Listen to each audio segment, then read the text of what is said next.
환자분 한 분이 제 진료실 문을 열고 들어오시면서 이렇게 물으셨습니다. 선생님, 저는 평생 채소만 챙겨 먹었는데 왜 제 콩팥이 이 지경이 됐을까요? 그 한마디에 저는 잠시 말을 잇지 못했습니다. 여러분, 오늘 이 이야기는 바로 그 한 분의 질문에서 시작됩니다. 지금 이 순간 여러분의 냉장고 안을 한번 떠올려 보십시오. 싱싱하게 씻어둔 오이 한두 개가 있을 것이고 그 옆에는 주황빛 당근이 나란히 놓여 있을 겁니다. 아니면 어제 시원하게 담가둔 오이 물김치 한 통이 한 자리를 차지하고 있을지도 모릅니다. 그런데 여러분, 오늘 이 영상을 끝까지 보시고 나면 그 오이를 다시는 예전과 똑같은 눈으로 바라보지 못하실 겁니다. 우리 한국인 10명 가운데 7명이 매일같이 무심코 먹고 있는 이 음식 궁합의 비밀을 제가 오늘 낱낱이 풀어드리겠습니다. 그리고 더 중요한 거, 그 오이를 오히려 여러분의 콩팥을 되살리는 보약으로 바꾸는 방법까지 함께 알려드리겠습니다. 안녕하십니까, 여러분? 저는 지난 25해 동안 신장 질환을 앓는 분들을 곁에서 지켜온 신장내과 의사입니다. 그 긴 세월 동안 수없이 많은 분들이 저를 찾아오셨습니다. 그 중에서도 제 가슴을 가장 아프게 했던 분들은 술도 담배도 멀리하고 평생 몸에 좋다는 채소만 부지런히 챙겨 드셨는데도 콩팥이 무너져버린 분들이었습니다. 그분들은 한결같이 억울해 하셨습니다. 도대체 내가 뭘 잘못했길래 이렇게 됐느냐고요. 그래서 저는 그분들의 밥상을 하나하나 자세히 들여다보기 시작했습니다. 그런데 놀랍게도 그 밥상들에는 한 가지 똑같은 공통점이 있었습니다. 다들 오이를 무척 좋아하셨는데 그 오이와 함께 드시는 음식에 치명적인 문제가 숨어 있었던 것입니다. 그래서 오늘 저는 여러분께 크게 3가지를 말씀드리려 합니다. 첫째, 오이와 절대로 함께 드시면 안 되는 최악의 음식 궁합이 무엇인지. 둘째, 그 음식들이 왜 우리 콩팥을 망가뜨리는지. 그 의학적인 진실을 누구나 알아듣기 쉽게. 셋째, 오이를 오히려 콩팥을 살리는 명약으로 바꾸는 구체적인 방법까지.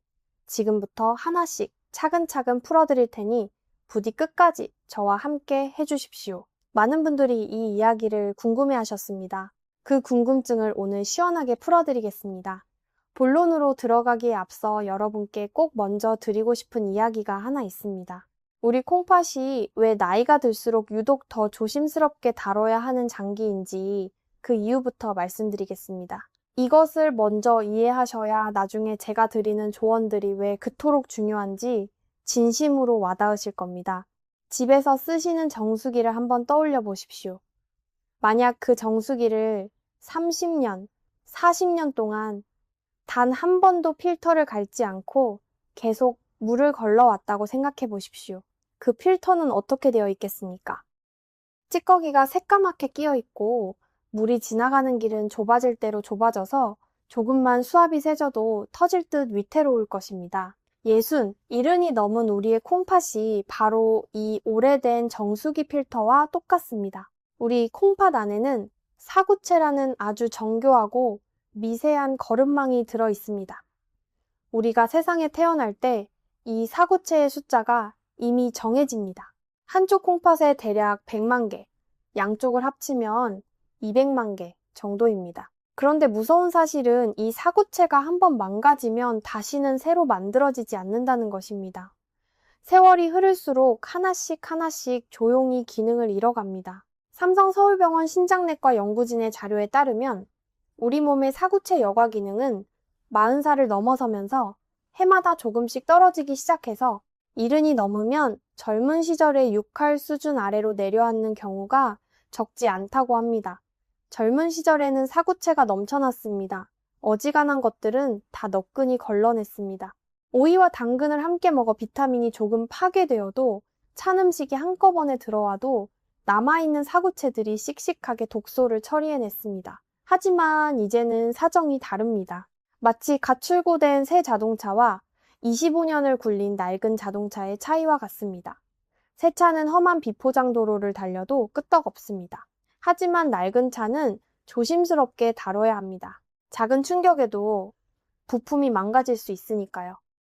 그리고 여기에 정말 무서운 사실이 하나 더 있습니다. 우리 콩팥은 7알 가까이 망가질 때까지도 아무런 통증 신호를 보내지 않는다는 것입니다. 아프지 않습니다. 불편하지도 않습니다. 그저 조용히 소리 없이 기능을 잃어갑니다. 마치 마취 주사를 맞고 있는 것과 같아서 감각이 없으니 칼에 베어도 모르는 것과 똑같은 이치입니다. 그래서 아침에 얼굴이 조금 부었다고 대수롭지 않게 넘겼던 그 증상이 사실은 콩팥이 살려달라고 보내는 마지막 신호일 수 있습니다. 저녁마다 발이 퉁퉁 붓는다고 그냥 오래 서 있어서 그런가 보다 하셨던 분, 소변을 봐도 개운하지 않고 찔끔거리는 것 같다고 느끼셨던 분, 잠을 푹 자고 일어나도 피로가 가시지 않는다고 하셨던 분, 이 모든 것이 콩팥이 힘들다고 보내는 신호일 수 있습니다. 하지만 여러분, 이것은 결코 여러분의 잘못이 아닙니다.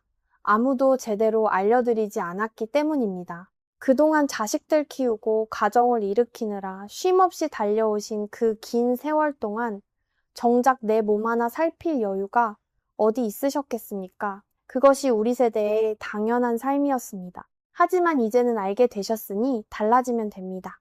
지금부터라도 콩팥을 아끼고 돌봐주면 충분히 회복의 기회가 있습니다. 우리 콩팥은 생각보다 훨씬 강인합니다. 나쁜 습관을 버리고 좋은 것을 채워주면 콩팥은 반드시 그 정성에 보답합니다. 자, 그럼 이제 본격적으로 첫 번째 이야기로 들어가겠습니다. 여러분 혹시 지난 일주일 동안 오이와 당근을 함께 드신 적이 있으십니까? 비빔밥에 넣어서 아니면 샐러드로 그것도 아니면 김밥 속 재료로 나란히 드신 적이 있으십니까? 오이의 초록빛과 당근의 주황빛이 한 그릇 안에 어우러진 모습은 보기만 해도 절로 건강해질 것 같습니다. 색깔도 곱고 맛도 잘 어울립니다.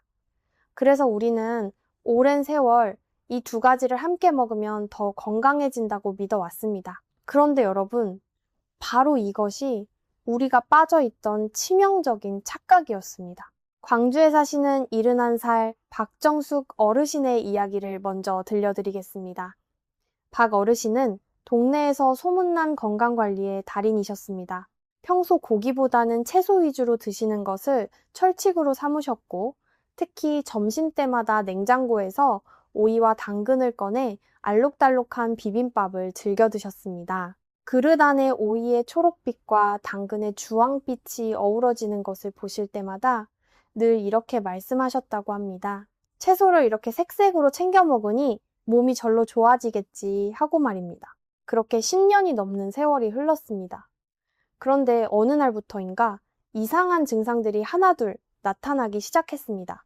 양치질을 할 때마다 잇몸에서 피가 멈추지 않았습니다. 처음에는 잇몸이 약해졌나 싶어 부드러운 칫솔로 바꿔보셨지만 전혀 나아지지 않았습니다. 팔이나 다리에 살짝만 부딪혀도 시퍼렇게 멍이 들었고 그 멍이 다른 사람보다 훨씬 오래 남아 있었습니다. 걸을 때마다 발목이 퉁퉁 붓고 아침에 일어나면 손가락이 뻐근하게 굳어 있었습니다. 이상하다 싶어 박 어르신은 큰 병원을 찾아 정밀 검사를 받으셨습니다. 결과는 충격적이었습니다. 콩팥의 노폐물 여과 기능이 정상보다 훨씬 떨어져 있었습니다.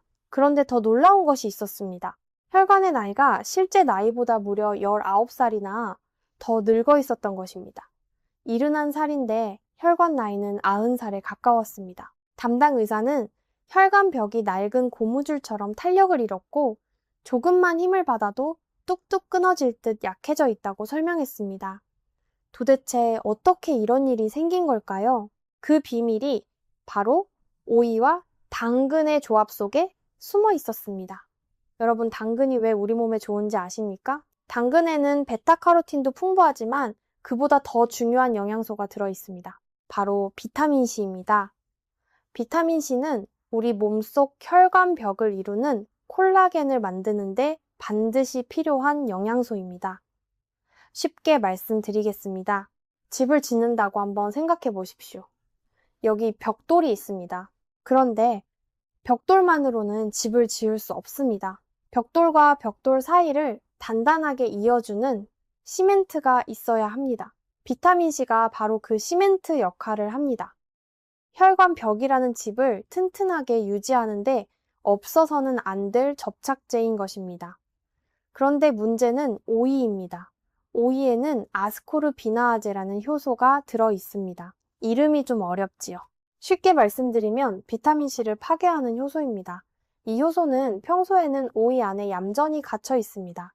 그런데 우리가 오이를 칼로 썰거나 입안에서 씹는 순간 이 효소가 깨어나 밖으로 쏟아져 나옵니다. 그리고 이 효소가 바로 옆에 있는 당근의 비타민C를 만나는 순간 가차없이 파괴해버립니다. 다시 집 짓는 비유라로 돌아가 보겠습니다. 박정숙 어르신은 10년이 넘는 세월 동안 매일같이 당근이라는 좋은 벽돌을 몸속에 부지런히 쌓으셨습니다. 그런데 매번 오이라는 녀석이 함께 들어와서 시멘트인 비타민C를 조금씩 녹여 없앴습니다. 10년 동안 매일 조금씩 시멘트가 빠진 벽돌담이 어떻게 되겠습니까? 작은 바람에도 와르르 무너지고 맙니다. 박 어르신의 혈관이 20회 가까이 더 늙어버린 이유가 바로 이것이었습니다. 비타민C가 사라진 혈관벽은 점점 얇아지고 탄력을 잃어 조금만 충격을 받아도 터지기 쉬운 상태가 됩니다. 그리고 그 부담이 고스란히 우리 콩팥으로 넘어갑니다. 콩팥 안에 빽빽하게 들어찬 미세한 혈관들이 영양분을 제대로 공급받지 못해 하나씩 말라비틀어지고 결국 그 소중한 거름망들이 기능을 잃어가는 것입니다. 박 어르신의 잇몸에서 피가 멈추지 않고 멍이 오래가고 발목이 붓던 그 모든 증상이 사실은 하나의 뿌리에서 나온 것이었습니다. 바로 무너져가는 혈관과 콩팥이 보내던 비명이었던 셈입니다. 여러분, 제가 왜 이토록 오이 이야기에 매달리는지 궁금하실 수도 있습니다. 사실 오이는 우리 한국인의 밥상에서 가장 흔하고 가장 사랑받는 채소이기 때문입니다. 사철 내내 값도 싸고 어디서나 쉽게 구할 수 있으며 아삭하고 시원해서 입맛 없을 때 손이 절로 갑니다. 그런데 바로 그 흔하고 친근하다는 점 때문에 우리는 오이를 너무 무심하게 대해왔습니다. 너무 익숙한 것일수록 우리는 경계를 풀어버립니다. 매일 먹는 것이니 당연히 좋겠거니 하고 깊이 생각하지 않습니다. 하지만 건강을 망치는 것은 어쩌다 한 번 먹는 특별한 음식이 아니라 바로 이렇게 매일매일 아무 생각 없이 반복하는 작은 습관입니다. 비싼 보약 한 첩보다 매일의 밥상이 우리 몸을 만든다는 사실을 저는 25해 동안 환자분들을 지켜보며 뼈저리게 깨달았습니다. 그래서 오늘 이 흔한 오이 하나를 제대로 짚어드리는 것이 어떤 값비싼 건강 정보보다 여러분께 더 큰 도움이 되리라 믿습니다. 실제로 제 진료실을 찾으셨던 분들 가운데 대단한 병을 앓으셨던 분들보다 평범한 식습관을 오랜 세월 잘못 이어오신 분들이 훨씬 더 많았습니다. 청주에 사시는 72살 장순옥 어르신도 그런 분이셨습니다. 고혈압을 10년 넘게 앓으셨는데 약은 꼬박꼬박 잘 챙겨 드시면서도 좀처럼 혈압이 잡히지 않아 늘 답답해 하셨습니다. 식단을 여쭤보니 혈압에 좋다는 말을 듣고 매일 오이를 2~3개씩 생으로 소금에 찍어 드시고 계셨습니다. 좋은 마음으로 드신 그 오이가 식초 없이 드신 탓에 오히려 몸속 비타민C를 갉아먹고 거기에 곁들인 소금이 혈압을 끌어올리고 있었던 것입니다. 저는 어르신께 소금 대신 식초를 그리고 부추를 곁들이시라고 알려드렸습니다. 2달 뒤 어르신의 혈압은 한결 안정되었고 약 용량도 주치의와 상의해 조금 줄일 수 있었습니다. 어르신은 그저 먹는 방법 하나 바꿨을 뿐인데 이렇게 달라지냐며 몇 번이고 고마워하셨습니다. 여러분, 바로 이것입니다. 우리에게 필요한 것은 대단한 결심이 아니라 오늘 당장 바꿀 수 있는 작은 방법 하나입니다. 그러니 부디 오늘 이 이야기를 그냥 흘려듣지 마십시오. 혹시 지금 냉장고에 식초 없이 절여둔 오이나 무가 잔뜩 든 물김치가 있으시다면 영상이 끝나고 한번 들여다보십시오. 그리고 내일 아침 밥상부터 조금씩 바꿔보십시오. 거창하게 다 갈아엎으실 필요 없습니다. 오이를 드실 때 식초 1숟갈 더하는 것, 차가운 물김치 대신 따뜻한 국 한 그릇 곁들이는 것, 그 작은 한 걸음이면 충분합니다. 우리 몸은 정직합니다. 우리가 정성을 들인 만큼 콩팥은 반드시 그 정성에 보답합니다. 여기서 잠깐 많은 분들이 저에게 이렇게 물으십니다. 선생님, 그러면 콩팥이 나빠지고 있다는 걸 우리가 미리 알 수 있는 방법은 없습니까? 좋은 질문입니다. 사실 콩팥은 소리 없이 망가지는 장기이지만 아주 작은 신호들을 우리 몸 곳곳에 흘려보냅니다. 다만 우리가 그것을 다른 이유로 오해하고 넘길 뿐입니다. 그래서 오늘 여러분께 집에서도 스스로 점검해 볼 수 있는 몇 가지 신호를 알려드리겠습니다. 첫 번째, 아침에 일어났을 때 눈두덩이가 유난히 부어 있는지 살펴보십시오. 콩팥이 밤새 수분을 제대로 처리하지 못하면 피부가 얇은 눈 주위부터 먼저 붓습니다. 두 번째, 소변에 거품이 많이 일고 그 거품이 한참 동안 꺼지지 않는지 보십시오. 이것은 빠져나가지 말아야 할 단백질이 소변으로 새어나오고 있다는 신호일 수 있습니다. 세 번째, 밤에 화장실을 가려고 두세 번씩 잠을 깨는지 떠올려 보십시오.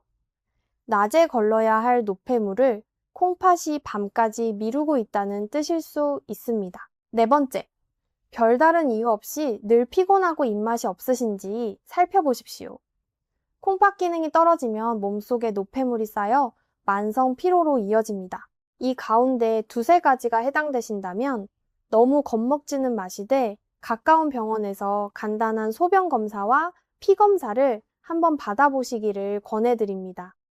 검사는 어렵지 않고 비용도 크지 않습니다. 우리 몸을 미리 들여다보는 것만큼 든든한 보험은 없습니다. 그리고 한 가지 더, 콩팥을 이야기하면서 빼놓을 수 없는 것이 바로 소금, 즉 나트륨입니다. 여러분, 우리 한국인의 밥상을 한번 떠올려 보십시오. 짭조름한 젓갈, 김치, 된장찌개, 국물 요리. 우리는 정말 짜게 먹는 민족입니다. 그런데 이 나트륨이야말로 우리 콩팥이 가장 힘들어하는 짐입니다. 콩팥은 우리 몸에 들어온 나트륨을 일일이 걸러서 적당한 양만 남기고 나머지는 소변으로 내보냅니다. 그런데 나트륨이 한꺼번에 너무 많이 들어오면 콩팥은 쉴 틈 없이 펌프질을 해대야 합니다. 게다가 나트륨은 물을 끌어당기는 성질이 있어서 짜게 드신 날은 몸이 더 붓고 혈압이 올라갑니다. 높아진 혈압은 다시 콩팥의 가느다란 혈관들을 망가뜨립니다. 콩팥이 나빠지면 혈압이 또 오르고 오른 혈압이 다시 콩팥을 망가뜨리는 악순환이 시작되는 것입니다. 그래서 오이를 아무리 잘 챙겨 드셔도 식탁이 여전히 짜다면 그 효과는 반으로 줄어듭니다. 국물은 건더기만 건져 드시고 김치는 한번 헹궈 드시고 찌개에는 간을 마지막에 살짝만 하십시오. 이 작은 습관 하나가 우리 콩팥의 수명을 몇 년이나 늘려줍니다. 자, 여기까지 들으신 우리 여러분 정말 잘 따라와 주셨습니다. 잠깐 숨을 고르며 지금까지의 이야기를 짧게 되짚어 보겠습니다. 우리는 먼저 콩팥이 한번 망가지면 되돌릴 수 없는 정수기 필터 같은 장기라는 것을 배웠습니다. 그리고 오이와 당근을 함께 먹으면 혈관의 시멘트인 비타민C가 파괴된다는 것, 오이와 물을 함께 먹으면 콩팥이 차갑게 얼어붙는다는 것, 식초 없이 생오이를 먹으면 몸속 비타민C까지 파괴된다는 것을 알게 되었습니다. 또 콩팥이 보내는 작은 신호들과 짜게 먹는 습관이 콩팥을 어떻게 망가뜨리는지도 함께 살펴보았습니다. 이제 남은 이야기가 가장 중요합니다. 바로 망가진 콩팥을 어떻게 다시 살려내느냐 하는 것입니다. 조금만 더 힘내서 저와 함께 가주십시오. 한 가지 더 말씀드리겠습니다. 많은 분들이 이렇게 생각하십니다. 어쩌다 한번 먹는 건데 뭐 어떠냐고 말입니다. 맞습니다. 한두 번 함께 먹는다고 당장 콩팥이 멈춰서지는 않습니다. 하지만 박 어르신처럼 몸에 좋다고 굳게 믿으며 10년, 20년을 한결같이 드시는 그 습관이 무서운 것입니다.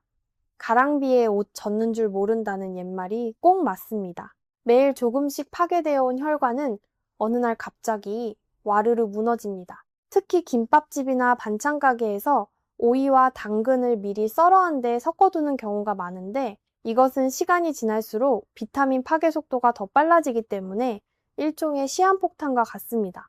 썰어놓고 시간이 한참 지난 당근오이 무침은 특히 더 위험합니다. 지금 이 이야기를 들으시면서 혹시 오늘 아침에 드신 음식이 떠오르십니까? 아니면 어제 저녁 반찬이 생각나십니까? 괜찮습니다. 이제 알았으니 오늘부터 달라지면 됩니다. 우리 콩팥은 생각보다 강인합니다. 늦지 않았습니다. 자, 이제 두 번째 이야기로 넘어가겠습니다. 첫 번째가 영양소를 파괴하는 문제였다면 두 번째는 훨씬 더 직접적으로 우리 콩팥을 공격하는 문제입니다. 여러분, 혹시 여름철에 시원한 오이 냉국이나 오이 물김치를 즐겨 드십니까?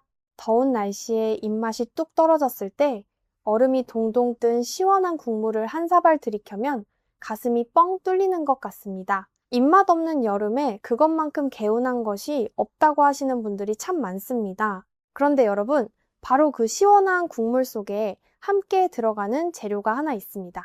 바로 무입니다. 시원한 오이 물김치에는 대부분 무가 함께 들어갑니다. 오이 냉국을 만들 때도 무를 채 썰어 넣는 분들이 많습니다. 동치미처럼 오이와 무를 함께 담근 물김치도 인기가 많습니다. 그런데 바로 이 조합이 여러분의 콩팥을 꽁꽁 얼려버리고 있습니다. 대구에 사시는 68살 한상철 어르신의 이야기를 들어보십시오. 한 어르신은 평소 더위를 유난히 많이 타는 체질이셨습니다. 여름만 되면 밥 대신 시원한 오이 물김치를 달고 사셨습니다. 사모님이 정성껏 담가주신 오이와 무가 잔뜩 들어간 물김치를 끼니마다 드셨고 더울 때는 그 물김치 국물만 한 사발씩 들이켜셨습니다. 이것이 최고의 피서라고 늘 자랑하셨습니다. 그러던 어느 날 아침이었습니다. 잠에서 깨어 화장실 거울을 보시고 쏘스라치게 놀라셨습니다. 거울 속에는 보름달처럼 퉁퉁 부어오른 낯선 얼굴이 있었습니다. 내 얼굴이 맞나 싶을 정도였다고 하십니다. 발을 내려다보니 발등이 신발도 안 들어갈 만큼 부풀어 올라 있었습니다. 덜컥 겁이 나 급히 병원 응급실로 달려오셨고 저는 어르신의 식단 이야기를 듣자마자 바로 그 원인을 알아챘습니다. 오이와 무, 이 두 가지는 모두 성질이 매우 찬 음식입니다. 한의학적으로 설명하면 둘 다 음기가 강한 대표적인 식품입니다. 우리 몸의 콩팥은 따뜻한 기운이 있어야 제대로 작동합니다. 자동차 엔진을 한번 생각해 보십시오. 엔진도 따뜻하게 데워져야 제 힘을 발휘합니다. 차가운 상태에서 갑자기 풀 가속을 하면 엔진에 무리가 가고 망가집니다. 우리 콩팥도 똑같습니다. 따뜻한 피가 충분히 공급되어야 그 피를 걸러내는 일을 제대로 해낼 수 있습니다. 그런데 나이가 들면서 우리 몸 안에 따뜻한 기운, 즉 양기는 점점 줄어듭니다. 60, 70이 되면 젊었을 때와 달리 몸이 쉽게 차가워집니다. 손발이 차고 소화가 잘 안 되고 조금만 추워도 으슬으슬한 것이 다 그 때문입니다. 이렇게 이미 기운이 떨어진 콩팥에 차가운 오이와 더 차가운 무가 한꺼번에 쏟아져 들어오면 어떻게 되겠습니까? 현대의학으로 설명하면 혈관 수축이 일어납니다. 갑작스러운 냉기를 감지한 콩팥 주변의 혈관들이 급격히 오그라들고 쪼그라듭니다. 피가 흐르는 길이 좁아집니다. 콩팥으로 공급되는 혈액량이 뚝 떨어지는 것입니다. 한겨울에 수도관이 꽁꽁 얼어붙어 물이 흐르지 못하는 것과 똑같은 이치입니다. 콩팥이 제대로 작동하지 못하면 우리 몸 안의 수분 균형이 무너집니다. 밖으로 빠져나가야 할 물기가 몸속에 그대로 고이게 됩니다. 그것이 피부 아래에 쌓이면서 얼굴이 붓고 손발이 퉁퉁 부어오르는 부종이 생기는 것입니다. 한상철 어르신의 보름달 같던 얼굴이 바로 그것이었습니다. 많은 어르신들이 이런 말씀을 하십니다. 나는 물만 먹어도 살이 찐다고요. 그런데 사실은 살이 찐 것이 아닙니다. 콩팥이 수분을 제대로 배출하지 못해서 몸이 붓고 있는 것입니다. 이것은 단순히 부은 것이 아니라 콩팥이 한계에 다다르고 있다는 위험 신호입니다. 한 가지 더 말씀드리겠습니다. 오이와 무는 서로의 소화 효소를 방해하는 성질도 있습니다. 함께 먹으면 뱃속에서 가스가 차고 더부룩한 느낌이 듭니다. 그리고 위장이 차가워지면 바로 뒤에 자리 잡은 콩팥의 기운도 함께 떨어집니다. 위장과 콩팥은 이웃처럼 가까이 붙어 연결되어 있어서 한쪽이 나빠지면 다른 쪽도 곧바로 영향을 받습니다. 그래서 오이와 무의 조합은 이중으로 우리 콩팥을 공격하는 최악의 궁합입니다. 지금 이 순간 혹시 주변에 소화가 안 된다며 오이 물김치를 즐겨 드시는 가족이 계십니까? 아침마다 얼굴이 부어 있으신 어머니나 아버지가 계십니까? 저녁마다 다리가 퉁퉁 붓는다고 하시는 분이 계십니까? 그분들에게 오늘 이 이야기를 꼭 전해주십시오. 부모님이나 할머니, 할아버지께 이 영상을 꼭 보여드리십시오. 차가운 성질의 음식은 또 다른 차가운 음식과 만나지 않아야 합니다. 특히 이미 기운이 약해진 어르신들의 콩팥에는 더더욱 그렇습니다. 여름철 더위를 이기겠다고 드시는 그 시원한 음식들이 오히려 우리 콩팥에 한기를 불어넣고 있다는 사실을 부디 기억해 주십시오. 자, 이제 세 번째 이야기로 넘어가겠습니다. 세 번째는 음식 궁합의 문제가 아닙니다. 오이 하나만 잘못 드셔도 생기는 문제입니다. 바로 오이를 식초 없이 생으로 드시는 것에 관한 이야기입니다. 여러분, 혹시 등산하실 때 배낭에 오이를 챙겨가시는 분 계십니까? 정상에 올라 땀을 식히며 시원하게 오이를 베어 물면 갈증이 싹 가십니다. 아니면 집 텃밭에서 막 따온 오이를 그냥 씻어서 된장이나 고추장에 푹 찍어 드시는 분도 계실 겁니다. 자연 그대로의 오이를 그대로 먹는 것이야말로 가장 건강한 방법이라고 생각하셨을 겁니다. 하지만 여러분, 바로 이것이 또 하나의 함정입니다. 북한산 등산 모임에서 활동하시는 62살 박철수 어르신의 사례를 말씀드리겠습니다. 박 어르신은 매주 산에 오를 때마다 배낭 옆 주머니에 오이 서너 개를 꼭 챙겨 가셨습니다. 정상에서 씩씩하게 오이를 그냥 씹어 드시는 것이 큰 낙이셨습니다. 가벼운 소금만 조금 뿌려서 드시기도 하셨습니다. 그런데 이상하게도 산을 내려올 때마다 다리에 쥐가 자주 났습니다. 무리해서 그런가 싶으셨지만 집에 돌아와 쉬는 한밤중에도 종아리가 딱딱하게 굳으며 극심한 경련이 일어났습니다. 잠을 자다가 비명을 지르며 깨어나신 적도 여러 번이었습니다. 병원에서 검사해보니 전해질 불균형과 만성 피로가 함께 겹쳐 있었습니다. 도대체 그 원인이 무엇이었을까요? 첫 번째 이야기에서 오이에는 아스코르비나아제라는 효소가 있다고 말씀드렸습니다. 비타민C를 파괴하는 효소입니다. 그런데 이 효소에는 한 가지 약점이 있습니다. 바로 산성 환경에서는 활동이 크게 억제된다는 것입니다. 식초나 레몬즙의 신성분이 이 효소를 잠재웁니다. 그런데 식초 없이 오이를 그냥 드시면 이 효소가 입안에서부터 활성화되어 위장 속까지 살아서 들어갑니다. 그러면 어떤 일이 벌어질까요? 여러분이 다른 음식으로 애써 섭취해둔 비타민C까지 찾아내어 파괴해버립니다. 오이 안에 든 비타민, 옆에 놓인 당근의 비타민만 파괴하는 것이 아닙니다. 여러분의 몸속에 차곡차곡 저장해둔 비타민C 전부를 공격하는 것입니다. 비타민C는 단순히 감기 예방에만 필요한 것이 아닙니다. 근육의 피로를 회복시키고 신경을 안정시키고 혈관벽에 콜라겐을 만드는 데 꼭 필요한 영양소입니다. 이것이 파괴되면 근육이 버티지 못하고 쥐가 납니다. 피로가 쌓입니다. 혈관이 약해집니다. 박철수 어르신이 매번 산에서 내려올 때마다 쥐가 났던 이유가 바로 이것이었습니다. 그렇다면 식초가 왜 이 문제를 해결할 수 있을까요? 식초의 산 성분이 아스코르비나아제 효소의 입을 틀어막는 역할을 하기 때문입니다. 효소가 활성화되지 못하도록 단단히 차단해버립니다. 그래서 오이를 드실 때는 반드시 식초를 함께 사용하셔야 합니다. 고추장이나 된장에 찍어 드시는 것만으로는 부족합니다. 된장과 고추장에는 이 효소를 막아줄 산 성분이 없습니다. 오히려 나트륨이 많아 콩팥에 부담을 더할 뿐입니다. 반드시 식초가 들어가야 합니다. 사과식초든 현미식초든 종류는 상관없습니다. 오이를 드시기 전에 식초를 먼저 뿌리거나 식초가 들어간 양념장에 묻혀서 드셔야 합니다. 그래야 오이가 가진 파괴 효소를 잠재우고 오이의 좋은 성분만 온전히 우리 몸속으로 들어오게 할 수 있습니다. 자, 여기까지 세 가지 이야기를 해드렸습니다. 잠시 숨을 고르며 정리해드리겠습니다. 첫째, 오이와 당근은 함께 드시지 마십시오. 오이의 효소가 당근의 비타민C를 파괴해서 혈관이 약해지고 콩팥 기능이 떨어집니다. 둘째, 오이와 물을 함께 넣은 차가운 음식은 삼가십시오. 둘 다 찬 성질이라 콩팥의 혈액순환을 방해해서 붓기가 생기고 콩팥이 제 기능을 못하게 됩니다. 셋째, 오이를 드실 때는 반드시 식초를 함께 쓰십시오. 식초가 없으면 그 효소가 몸속 비타민C를 모조리 파괴합니다. 이 세 가지 원칙만 기억하셔도 여러분의 콩팥 건강은 지금과 완전히 달라질 수 있습니다. 그리고 이것도 꼭 기억하세요. 지금 알게 되신 것만으로도 여러분은 이미 큰 걸음을 내디디신 겁니다. 제가 두 번째 이야기를 마치기 전에 한 분의 이야기를 더 들려드리고 싶습니다. 인천에 사시는 69살 한영자 어르신의 이야기입니다.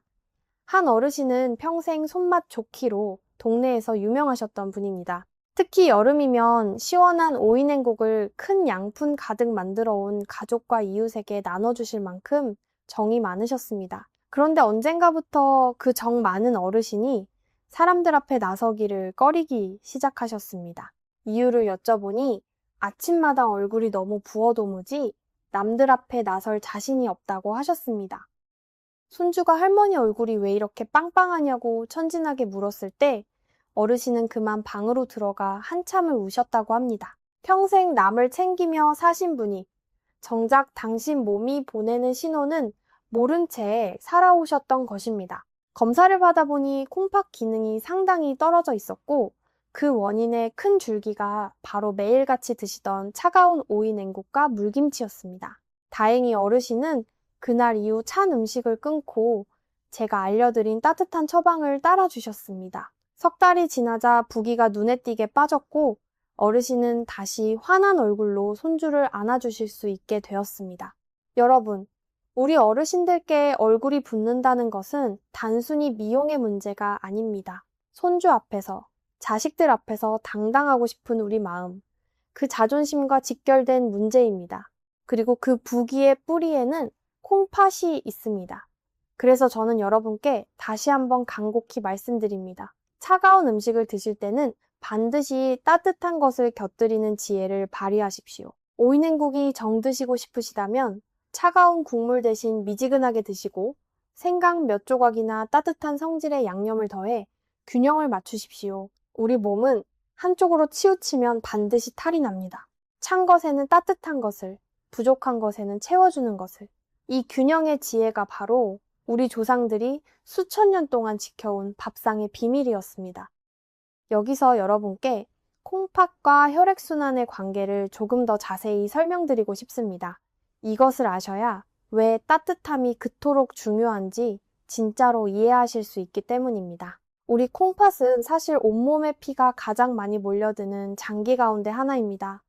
심장이 한번 펌프질을 할 때마다 뿜어내는 피의 약 4분의 1이 콩팥으로 향합니다. 그 많은 피가 콩팥 안의 미세한 거름망을 통과하면서 노폐물이 걸러지고 깨끗한 피로 다시 태어납니다. 그런데 만약 차가운 음식 때문에 콩팥 주변의 혈관이 수축해서 피가 제대로 들어오지 못하면 어떻게 되겠습니까? 거름망에 걸러줄 피 자체가 부족해지니 노폐물은 몸속에 그대로 남고 콩팥은 일감을 잃은 채 점점 굳어갑니다. 마치 물이 흐르지 않는 논이 쩍쩍 갈라지듯 피가 통하지 않는 콩팥도 서서히 메말라 가는 것입니다. 그래서 따뜻한 음식, 따뜻한 물, 따뜻한 몸, 이 세 가지 따뜻함이 우리 콩팥에게는 생명줄과 같습니다.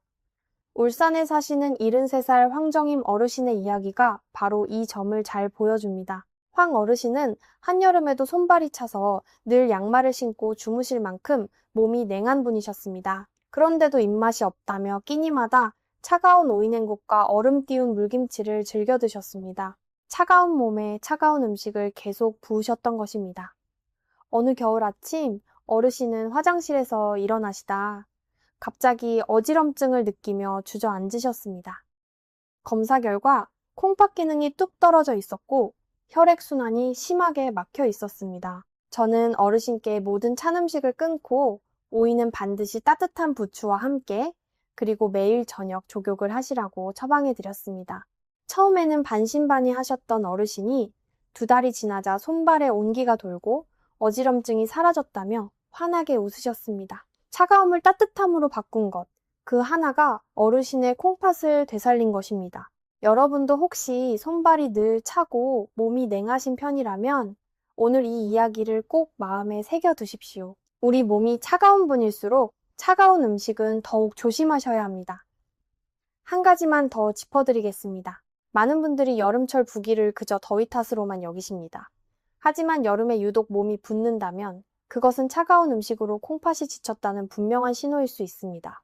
더운 날일수록 우리는 무심코 찬 음식을 더 찾게 되고 그만큼 콩팥은 더 큰 부담을 안게 됩니다. 그러니 여름이야말로 오히려 콩팥을 가장 세심하게 돌봐야 하는 계절입니다. 시원함의 유혹에 넘어가 우리 몸의 가장 성실한 일꾼을 얼리지 마십시오. 자, 이제 여러분이 가장 궁금해하실 부분이 남았습니다. 그렇다면 오이를 도대체 어떻게 드셔야 하느냐는 질문입니다. 오이를 아예 끊어야 합니까? 아닙니다. 절대 그러실 필요가 없습니다. 오이는 본래 아주 훌륭한 채소입니다. 수분이 풍부하고 칼륨이 들어있어 몸속의 나트륨을 밖으로 밀어내는 데 도움을 줍니다. 제대로만 드시면 오히려 콩팥을 살리는 명약이 됩니다.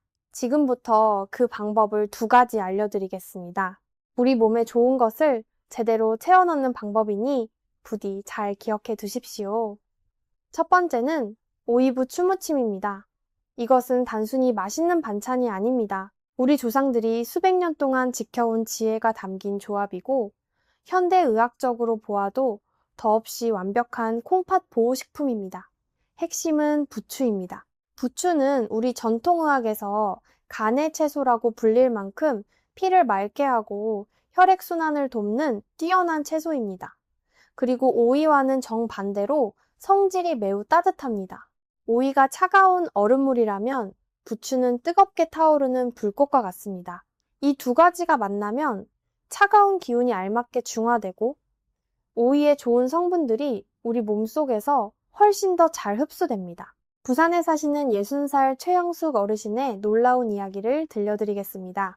최 어르신은 평소 손발이 얼음처럼 차갑고 소화가 잘 안 되어 늘 고생하셨습니다. 병원 검사 결과 콩팥의 여과 기능이 정상보다 많이 떨어져 있었고 당뇨 초기 증상까지 함께 겹쳐 있었습니다.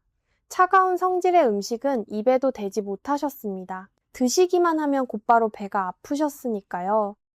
저는 이분께 약 대신 매일 점심과 저녁 식탁에 오이 부추 무침을 꼭 올리시라고 처방해 드렸습니다. 처음에는 오이를 먹으면 배가 아플까봐 무척 걱정하셨습니다. 그럼에도 제가 알려드린 방법을 믿고 그대로 따라주셨습니다. 딱 한 달 뒤, 최 어르신이 진료실 문을 열고 들어오시는데 얼굴빛부터가 달라져 있었습니다. 늘 창백하던 얼굴에 발그레한 홍조가 돌았고 평생 차갑던 손발에 따뜻한 온기가 느껴지기 시작했다고 하셨습니다. 혈액 검사를 다시 해보니 콩팥의 역과 기능 수치가 눈에 띄게 좋아져 있었습니다.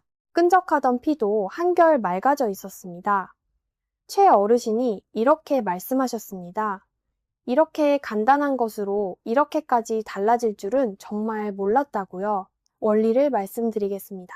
부추에 들어있는 알리신이라는 성분이 혈관을 넓히고 피의 흐름을 빠르게 만들어줍니다.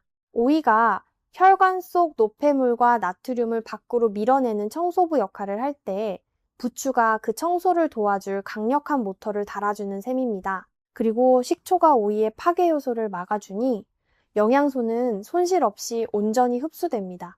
청소부와 모터와 자물쇠가 한꺼번에 일하는 것입니다. 이제 황금 같은 조리법을 알려드리겠습니다. 재료도 간단하고 만드는 방법도 아주 쉽습니다. 첫째, 싱싱한 오이 2개를 굵은 소금으로 박박 문질러 씻은 뒤 어슷하게 썰어줍니다. 둘째, 부추 한 줌을 깨끗이 씻어 오이와 비슷한 길이로 썰어줍니다. 셋째, 양념장을 만듭니다. 여기가 가장 중요합니다. 사과식초나 현미식초 2큰술을 가장 먼저 넣으십시오. 그 다음 다진 마늘과 고춧가루, 그리고 설탕 대신 매실청을 넣습니다. 이 순서를 꼭 지키셔야 합니다. 넷째, 썰어놓은 오이에 이 양념장을 먼저 넣고 조물조물 버무립니다. 오이 표면을 식초로 먼저 코팅해서 파괴 효소를 잠재우는 과정입니다. 다섯째, 마지막으로 부추를 넣고 살살 버무립니다. 부추는 숨이 죽으면 안 되니 너무 세게 주무르지 마십시오. 이렇게 하면 완성입니다. 이렇게 만든 오이부 추무침은 밥 반찬으로도 훌륭하고 국수에 얹어 비벼 드셔도 맛있습니다. 새콤달콤한 맛이 떨어진 입맛을 되살려주고 뱃속에 들어가면 부추의 따뜻한 기운이 퍼지면서 콩팥이 활기를 되찾습니다. 비싼 영양제가 따로 필요 없습니다. 멀리 나가서 특별한 건강식품을 사오실 필요도 없습니다. 냉장고에 오이와 부추, 그리고 식초만 있으면 됩니다. 돈 거의 안 들이고 집에서 손쉽게 만들 수 있는 우리 콩팥을 위한 보약입니다. 집에 있는 것만으로 충분합니다. 두 번째는 오이 배중탕입니다. 이름만 들으시면 조금 낯설게 느껴지실 수 있습니다. 달콤한 배 안에 오이를 넣고 찐다니 처음 들으시는 분들은 어색하실 겁니다. 하지만 이 조합이야말로 지쳐가는 콩팥을 되살리는 천연 해독제입니다. 배는 우리 몸의 폐를 촉촉하게 적셔주는 과일입니다. 우리 전통의학에서 폐와 콩팥은 어머니와 자식 같은 관계라고 합니다. 폐가 맑은 기운을 아래로 내려보내면 콩팥이 그것을 받아 물을 걸러내는 역할을 합니다. 폐가 건강해야 콩팥도 건강합니다. 반대로 폐가 건조하고 열이 차면 콩팥도 물을 제대로 공급받지 못해 바싹 말라버립니다. 여기에 오이의 수분과 배의 과즙, 그리고 꿀의 따뜻한 에너지가 함께 들어가면 우리 몸 안에서 아주 훌륭한 수분순환이 일어납니다. 만드는 방법을 알려드리겠습니다. 첫째, 껍질이 단단하고 큼직한 배 1개를 준비합니다. 윗부분을 뚜껑처럼 잘라냅니다. 둘째, 숟가락으로 배 가운데 씨 부분을 파내어 작은 그릇 모양을 만듭니다. 과육을 너무 많이 파내지 않도록 주의하십시오. 셋째, 오이 반 개를 칼로 잘게 다집니다. 강판에 갈면 물이 너무 많이 나오므로 칼로 다지는 것이 좋습니다. 넷째, 파낸 배 안에 다진 오이를 가득 채워 넣습니다.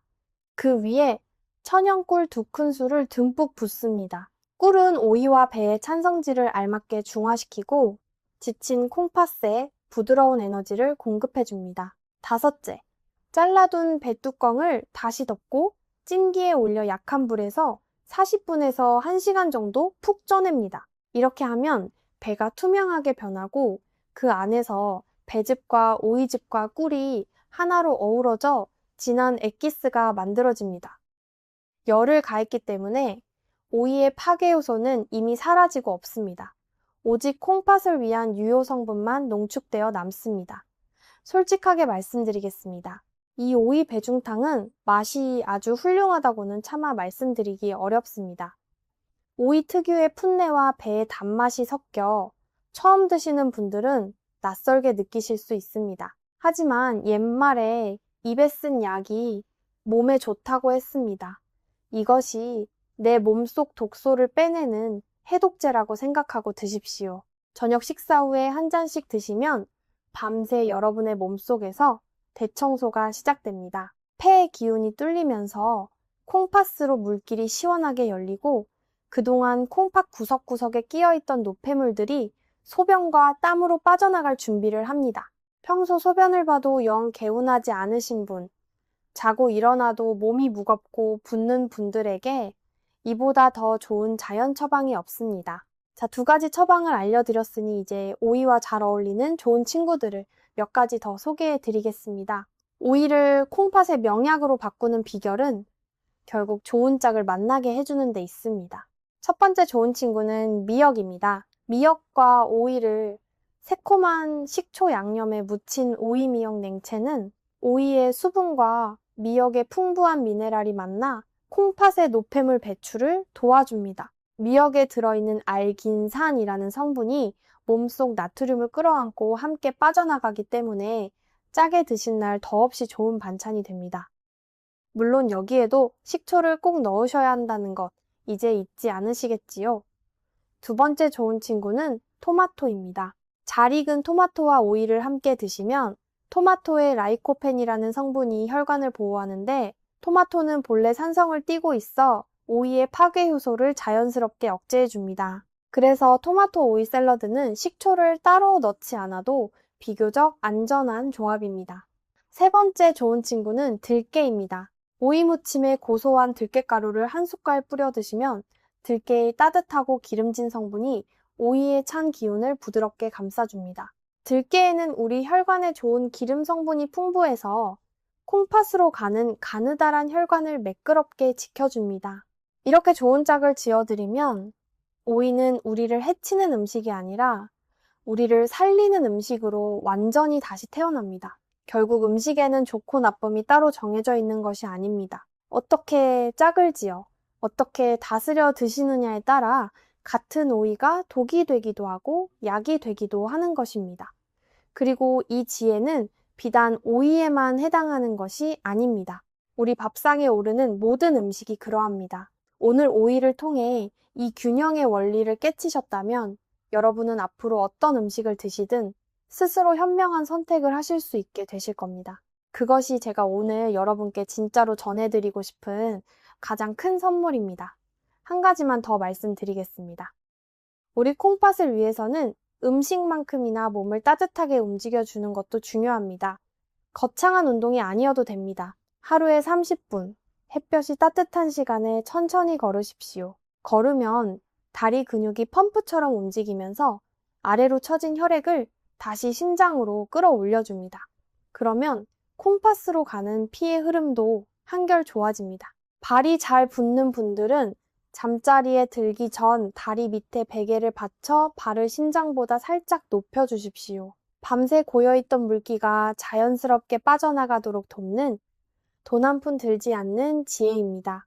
그리고 발과 종아리를 따뜻한 물에 10분 정도 담가주는 족욕도 콩팥을 데우는 데 큰 도움이 됩니다. 차가워진 발끝부터 따뜻하게 데워주면 그 온기가 혈액을 타고 콩팥까지 전해집니다.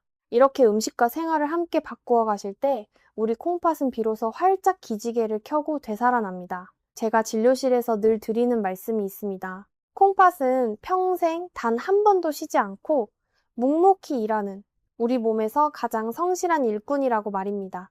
여러분이 주무시는 동안에도 식사하시는 동안에도 콩팥은 단 1초도 멈추지 않고 우리 몸의 피를 걸러냅니다. 하루에 콩팥이 걸러내는 피의 양이 얼마나 되는지 아십니까? 자그마치 180리터, 큰 생수통 90개에 달하는 어마어마한 양입니다. 이 성실한 일꾼이 평생 묵묵히 일해준 덕분에 우리가 건강하게 살아온 것입니다. 그런데 우리는 그동안 이 고마운 일꾼에게 너무 무심했습니다. 짠 음식을 잔뜩 안기고 찬 음식으로 얼리고 좋다는 채소조차 잘못된 방법으로 먹여가며 혹사시켜 왔습니다. 이제는 우리가 이 성실한 일꾼을 돌봐줄 차례입니다. 따뜻하게 데워주고 좋은 짝을 지어주고 충분히 쉴 수 있도록 배려해주는 것. 그것이 우리가 콩팥에게 갚아야 할 도리입니다. 여러분 한번 상상해 보십시오. 지금부터 작은 습관 하나를 바꾸어 10년 뒤에도 두 발로 거뜬히 걸어다니며 자식들에게 짐이 되지 않는 모습을, 손주의 결혼식에서 당당하게 환하게 웃으며 사진을 찍는 모습을, 친구들과 여행을 떠나 마음껏 웃고 떠드는 모습을, 그 모든 행복의 바탕에는 건강한 콩팥이 있습니다. 콩팥이 무너지면 그 모든 일상이 한순간에 멀어집니다. 일주일에 몇 번씩 병원을 오가며 투석을 받아야 하는 삶이 어떤 것인지 저는 너무나 많이 보아왔습니다. 그 무거운 삶을 우리는 미리 막을 수 있습니다. 그것도 거창한 수술이나 비싼 약이 아니라 오늘 우리 밥상 위 오이 한 조각을 어떻게 다루느냐 하는 아주 작고 사소한 선택으로 말입니다. 그래서 저는 여러분께 다시 한번 부탁드립니다. 오늘 배우신 이 작은 지혜를 부디 여러분 한 분에서 멈추지 말아 주십시오. 곁에 계신 배우자에게, 멀리 사는 자식에게, 그리고 오이를 유난히 좋아하시는 이웃 어르신에게 꼭 전해 주십시오. 건강은 혼자 지키는 것보다 함께 지킬 때 훨씬 더 단단해집니다. 우리 서로가 서로의 건강을 챙겨주는 따뜻한 마음, 그것이 바로 우리 세대가 평생 지켜온 정 아니겠습니까? 그 정으로 오늘 이 이야기를 나눠주신다면 누군가의 콩팥이, 누군가의 남은 삶이 달라질 수 있습니다. 우리 함께 그 따뜻한 마음을 이어가십시다. 제가 오늘 이렇게 긴 시간 여러분과 함께한 이유는 단 하나입니다. 여러분이 단지 오이를 어떻게 먹어야 하는지를 넘어서 내 몸을 스스로 지키는 지혜를 갖게 되시기를 바라기 때문입니다. 병원에 의지하기 전에, 약에 의지하기 전에 우리는 매일의 밥상에서 스스로를 지킬 힘을 가지고 있습니다. 그 힘은 멀리 있지 않습니다. 바로 오늘 저녁 식탁 위 여러분의 손끝에 있습니다. 식초 한 숟갈을 더하는 작은 손길, 차가운 것을 따뜻한 것으로 바꾸는 작은 결심, 그 사소해 보이는 선택들이 모이고 쌓여서 10년 뒤 여러분의 건강을 결정합니다. 우리 나이에는 거창한 변화가 필요한 것이 아닙니다. 작지만 꾸준한 한 걸음, 그것이 우리를 가장 멀리 데려다 줍니다. 그리고 부디 기억해 주십시오. 여러분은 결코 혼자가 아닙니다. 오늘 이 영상을 보고 계신 수많은 우리 이웃들이 같은 마음으로 함께 건강을 챙기고 있습니다. 우리는 서로의 얼굴은 몰라도 더 건강하게, 더 오래 살고 싶은 같은 소망을 품은 한 가족입니다. 그러니 어려운 날, 작심삼일로 흔들리는 날이 오더라도 너무 자책하지 마십시오. 다시 시작하면 됩니다. 우리 몸은 언제든 새로 시작하는 우리를 따뜻하게 받아줍니다. 저는 그 길 위에서 언제나 여러분과 함께 걷겠습니다. 여러분이 한 걸음 내디딜 때마다 저도 곁에서 함께 손을 잡고 걸어가겠습니다. 이제 음식만큼이나 중요한 콩팥 회복을 위한 하루 생활 원칙을 정리해 드리겠습니다. 아무리 좋은 음식도 언제 어떻게 드시느냐가 정말 중요합니다. 아침과 점심에는 오이 부추 무침을 식탁에 꼭 올리십시오. 우리 몸은 낮에 활동하면서 끊임없이 노폐물을 만들어냅니다. 이때 오이와 부추가 혈관을 타고 돌면서 찌꺼기가 쌓일 틈을 주지 않고 바로바로 청소해줍니다. 특히 기름진 음식을 드신 날이라면 오이부추 무침은 선택이 아니라 필수입니다. 그리고 저녁에는 전략을 바꾸십시오. 낮 동안 열심히 일한 콩팥이 스스로 회복할 수 있도록 부드럽고 따뜻한 것을 드셔야 합니다. 오이 배중탕을 주무시기 1시간 전에 한 잔 드시는 것이 가장 이상적입니다. 아니면 따뜻한 우유 한 잔에 꿀을 타서 드셔도 좋습니다.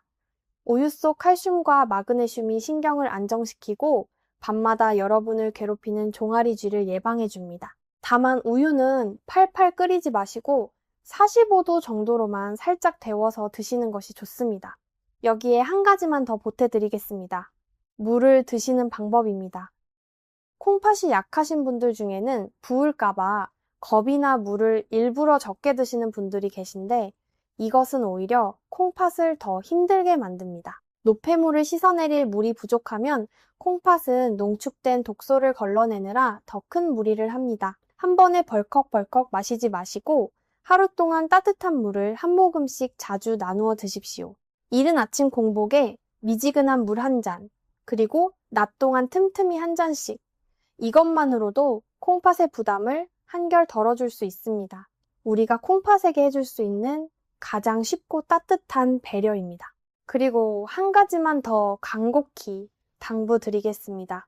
오늘 제가 알려드린 음식 처방이 아무리 좋아도 지금 병원에서 처방받아 드시고 계신 혈압약이나 당뇨약, 콩팥약을 혼자 판단해서 끊으시면 절대로 안 됩니다. 음식은 우리 몸의 바탕을 튼튼하게 만들어 약의 효과를 돕는 든든한 지원군이지 급한 불을 끄는 소방관인 약을 대신할 수는 없습니다. 몸이 좋아지는 것이 느껴지신다면 반드시 주치의 선생님과 상의해서 약의 용량을 서서히 조절하셔야 합니다. 그것이 진정으로 내 몸을 지키는 길입니다. 우리 욕심내지 말고 차근차근 함께 가십시다.